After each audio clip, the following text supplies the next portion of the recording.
Skema ġdida mħabbra f'Għawdex se tipprovdi l-appoġġ u tiffaċilita r-realizzazzjoni ta' proġetti żgħar, avvenimenti u inizjattivi minn organizzazzjonijiet volontarji. Dan hekk kif il-Ministeru għall-Għawdex se jipprovdi assistenza finanzjarja sa massimu ta' 5,000 euro. Din l-iskema, imsejħa Ministry for Non-Governmental Organizations Assistance Scheme, tabret mill-Ministru għall-Għawdex Jusyne Caruana f'konferenza tal-aħbarijiet.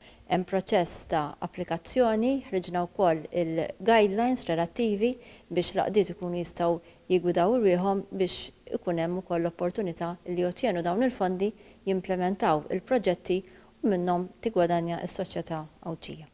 L-għanijiet ta' din l-iskema ta' assistenza hija li ttejjeb l-aspetti kulturali, ekonomiċi u ekoloġiċi f'Għawdex u trawhem il-kooperazzjoni bejn l-organizzazzjonijiet volontarji u l-Ministeru għall-Għawdex dan permezz ta' proġetti kollaborattivi, inizjattivi varji u avvenimenti.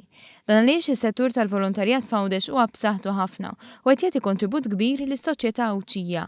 Kien bis-saħħa ta' hekk li allura tieħdet din l-inizjattiva li tassisti kemm jista' lil dawn l-Għaqdiet biex l-operat tagħhom jiġi sostnut, kif tenna s-Segretarju Permanenti John Borch. Jingħata sal-aħħar tax-xahar ta' wissu fejn dawn il-proġetti u inizjattivi huma mistennija jitlestew sal-bidu ta' Diċembru fejn hemmhekk imbagħad isir l-audit ta' dawn il-proġetti.